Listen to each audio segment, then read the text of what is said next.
Okay, so it has just come to my attention that I pretty much forgot about the whole Dilemma series, and as a result, I am still reading dilemmas from December of 2020. So expect to see 3 dilemmas videos per week for the foreseeable future. Now, with that being said, the first dilemma is from Kiyoshi Uchiha. I recently just moved to a new school and I want to take this other chick from my previous school out with some friends, but I'm not sure how to ask her. We haven't spoken to each other for a couple of months. Do you think I should just ask her out, or will I come off too creepy and weird that I'm asking her out of nowhere? I'm also not the best at texting. However, I do communicate better in person. I'm 16. This is gonna be a pretty short and simple answer. Shoot your shot. Like, literally, I feel like a lot of times, bro, we overthink things like that, and I'm no exception to that. I feel like a lot of times guys have this tendency to overthink how to ask out a girl on a date or wherever else. And honestly, bro, if she likes you, then she's going to say yes. If she doesn't, then she's going to say no. But at least you'll have an answer. Now, you probably already have, figured that answer out because, like I said, I am 3 months behind. But to anybody else watching this in a similar situation, I'm sure there's a lot of people that have a girl in mind that they want to ask out. You just kind of have to do it. Now, obviously, the way that you go about doing that is dependent upon you guys' relationship. If you're friends or something like that, then it should be a lot more natural, a lot easier. But if you don't really know her like that, like if you've only ever exchanged a few words or if you've never talked at all, then obviously it's going to be a little bit weird to just ask her out on a date like that. So you should definitely try to, get to know her a little bit more, because for all you might not even like her as much as you think you do. You should get to know her personality. But if you know her personality well enough, and if you know her well enough that you don't have to figure out more about her, then it shouldn't be an issue to ask her out. You just need to do it. Hey, would you like to hang out on so-and-so day with me and some of my friends? I know it's obviously easier said than done when you have that fear in you, but I promise you, getting rejected feels a lot better than not knowing. The next dilemma is from PP Guy. Hey Jordan, how do you get rid of social anxiety? I've moved to a new place and normally I could have made friends, but in quarantine it's hard. And I go to a gym to play basketball and some dudes from my school go there. I want to get close with them and only like a few of them know me right now. But I don't know. I always feel like not comfortable when I'm with them because I feel like everyone already knows everyone and the people they mess with. I don't know how to come out of nowhere and start conversations or start making friends. Also, does Nofap actually help with anxiety? Because I read that a lot, but I feel like it's BS. What are some activities and practices that help with this? Because it's naturally like that, and you can't just say, okay, I don't care what people think, then suddenly turn into a not insecure dude. I think that you're wrong. I think that you can flip that switch. It's literally a decision. Just like with the last person, when it comes to shooting your shot, it's the same way with making friends. You just have to do it. You just have to get outside of your comfort zone. And that starts with a decision, a change in mindset. No action is going to help as much as a decision is going to help. So you have to make that decision that you are going to make new friends. Now, obviously, you have things in common with those people at the gym because you all like basketball. So that's already a common point of interest. You can strike up a conversation about basketball, or, you could play basketball with them more. Ultimately, when you have a common point of interest, things are going to be a lot more natural. So you're already, heading in the right direction in that sense. Now, as far as if NoFap helps with social anxiety, yes, I do believe that it helps. Now, I'm not sure if that's placebo. I obviously can only speak from my experiences, but in my experience, it definitely helped with social anxiety. And I think the reason why is because it increases your confidence levels and it also increases your energy. And when you increase both of those things, you're going to naturally become a more energetic and more talkative person. Okay, it's just simple science. If you're more energetic, you're going to have more to say. Now, with that being said, NoFap on its own is not going to get rid of your social anxiety. It will help by giving you the tools to overcome your social anxiety. But at the end of the day, it all comes down to making that decision and taking inspired action based on that decision. You have to decide that you are not an antisocial person.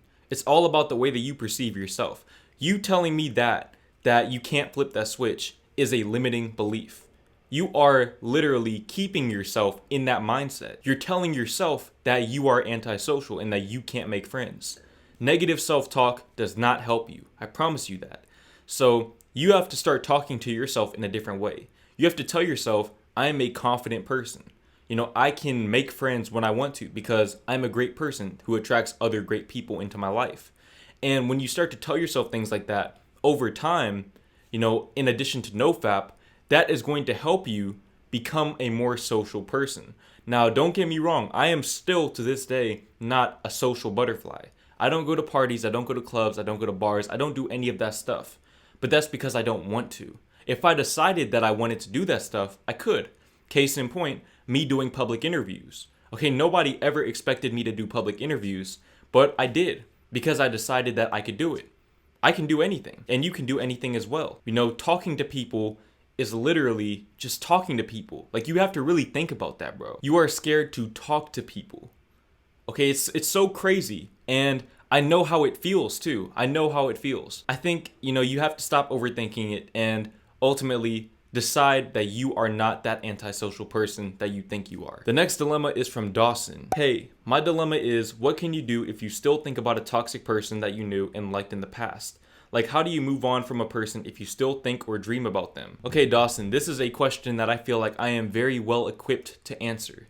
Okay, now, I have been in multiple toxic situations, and usually toxic situations take the longest time to get over. That's what makes them toxic. It's attachment based. It's usually based on a one-sided attachment and unmet expectations. Now, with that being said, you have to think about why the situation was toxic and what you could have done differently. Okay, that's the first thing. Okay, we need to heal from within. But in order to heal, we need to ask ourselves questions in order to figure out what it is that we need to heal. So, for example, let's say that you were putting in a lot of effort and the other person was not putting in a lot of effort. In that scenario, you need to see the underlying issue behind that toxic situation. The real issue was that you didn't love yourself enough to remove yourself from the situation that you knew didn't serve you. Okay, a lot of times when we're trying to overcome toxic situations, it's about learning how to love yourself, learning how to value yourself and your energy, and to remove yourself from situations that you know don't serve you. And what you have to understand is that when you are trying to get over somebody, it's not about forgetting about them. It's about learning from the situation and moving on from them. You are never going to forget about that person, and that's okay. You shouldn't try to forget about them, because if you forget about them, then you'll lose the lesson, and you'll have to keep reliving that experience over and over until it finally sticks with you that you need to do some inner work. Now, like I said, a lot of this can be dealt with by practicing self-love. And a big part of self-love is self-forgiveness and forgiveness of others. Okay, you have to forgive that person, not only for them, but for you.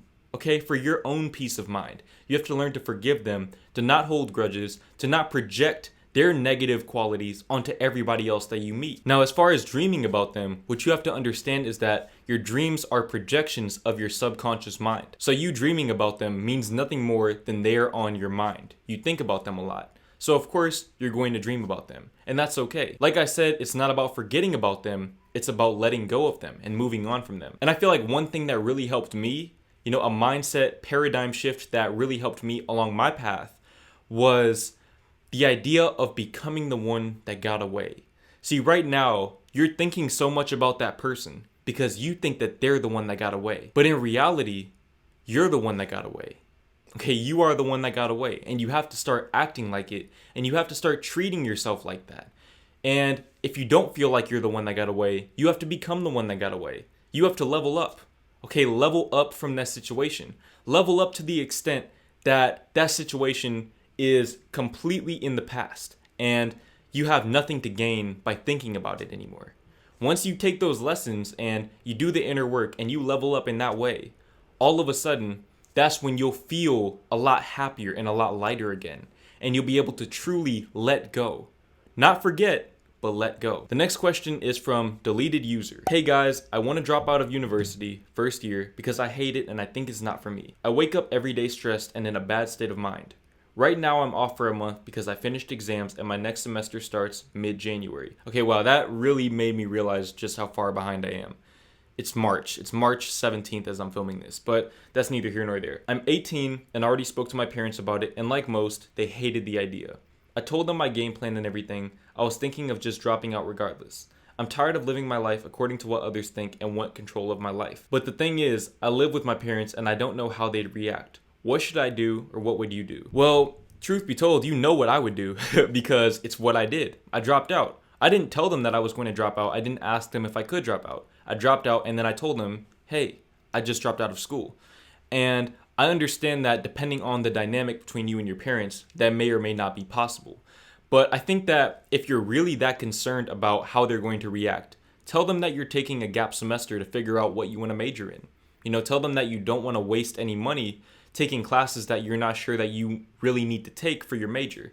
And they should definitely be understanding of that. Now, with that being said, once you take that gap semester, you have to really get on your purpose and do a lot of deep introspection and figure out what it is that you want out of life so that you can get started.